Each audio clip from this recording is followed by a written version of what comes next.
یہ جو عید کی رات ہے اس کی بھی بعض روایتوں کے اندر فضیلت آئی ہے کہ یہ چونکہ انعام کی رات ہے تو اس میں بھی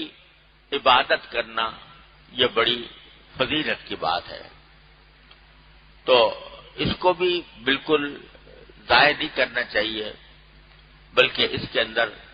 جتنی توفیق ہو نفلی نمازوں کی وہ نفلی نمازیں بھی پڑھی جائیں۔ بعض حضرات تو کہتے ہیں کہ بھئی یہ رات بھی اسی طرح جاگ کر گزارے جیسا کہ شب قدر کو جاگ کر گزارا جاتا ہے، اور بعض علماء کرام نے فرمایا کہ پوری رات جاگنے کی ضرورت نہیں ہے، لیکن کچھ تھوڑا وقت جو ہے وہ عبادت کے اندر بھی ضرور لگا لیں اس رات کے اندر، کیونکہ انعام کی رات ہے اللہ تعالی کی طرف سے، تو اس انعام لے لو اللہ تعالی سے، نفلیں پڑھ کر دعائیں کر کے انعام لے لو۔ پھر آ رہے یہ عید، اللہ تبارک و تعالی نے مسلمانوں کو عید منانے کا بھی ایک منفرد طریقہ عطا فرمایا۔ ساری دنیا اور سارے مذہب و ملت کے لوگ سال میں کبھی ایک مرتبہ کوئی تہوار مناتے ہیں، کوئی ایک مرتبہ، کوئی دو مرتبہ، اب بعض مذاہب میں تو بہت ہی تہوار ہوتے ہیں،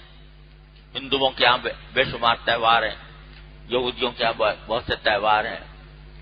عیسائیوں کے یہاں بہت سے تہوار ہیں، تو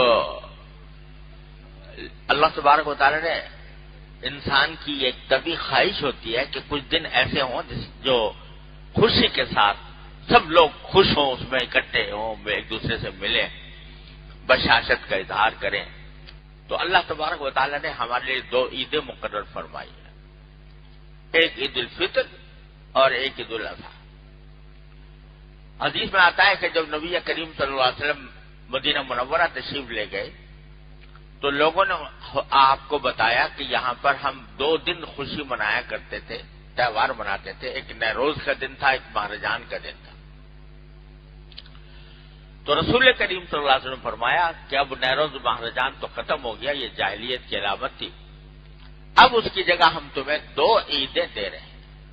ایک عید الفطر اور ایک عید الاضحیٰ۔ اب ذرا اس بات کو بڑی غور فرمائیے کہ دنیا میں عام طور پر جو عیدیں منائی جاتی ہیں، یہ تہوار منائے جاتے ہیں، وہ کسی تاریخی واقعے کی یادگار میں منائے جاتے ہیں۔ فلاں کی ولادت ہوئی تھی، اس میں تہوار منا لیا، فلاں واقعہ پیش آیا تھا، اس واقعے کے اوپر تہوار منا لیا۔ مثلا کرسمس منائی جاتی ہے عیسائیوں کے ہاں، وہ حضرت مسیح علیہ السلام، حضرت عیسیٰ علیہ السلام کی پیدائش کی یاد میں منائی جاتی ہے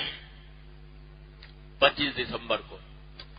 حالانکہ تاریخی طور پر حضرت عیسیٰ علیہ السلام کی 25 دسمبر کے دن ولادت تاریخی طور پر ثابت نہیں ہے، لیکن وہ لوگ سمجھتے ہیں کہ 25 دسمبر کو ولادت ہوئی تھی، اس کی خوشی میں مناتے ہیں۔ اسی طریقے سے اور، لیکن اللہ تبارک و تعالی نے جو 2 عیدیں رکھی، یہ کسی خاص واقعے کی یادگار نہیں ہے۔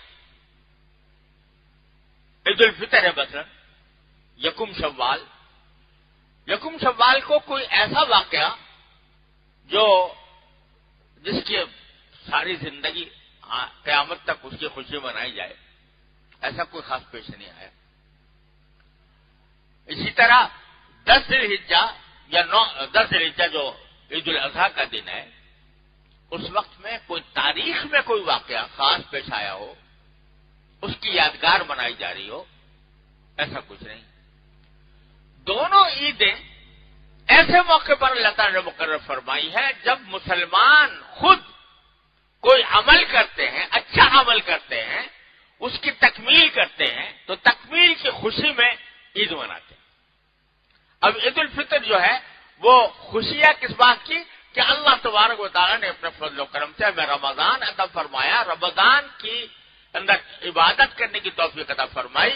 تو اس پر خوشی منائی جا رہی ہے عید الفطر، الحمدللہ۔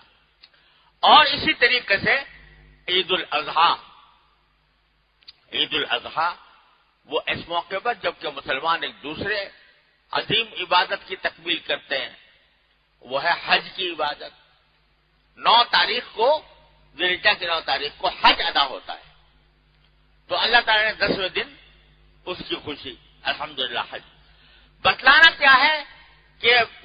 تم ماضی میں گم رہنے کے بجائے اور ماضی کی شخصیات کے کارناموں پر فخر کرنے کے بجائے اپنے آپ کو دیکھو، تم نے کیا کام کیا اور جس سے تم نے کام کیا اس کی خوشی مناؤ، اس کی بے شک عید مناؤ۔ یہ ایک عظیم سبق دیا گیا ہے دونوں عیدوں کے سلسلے میں۔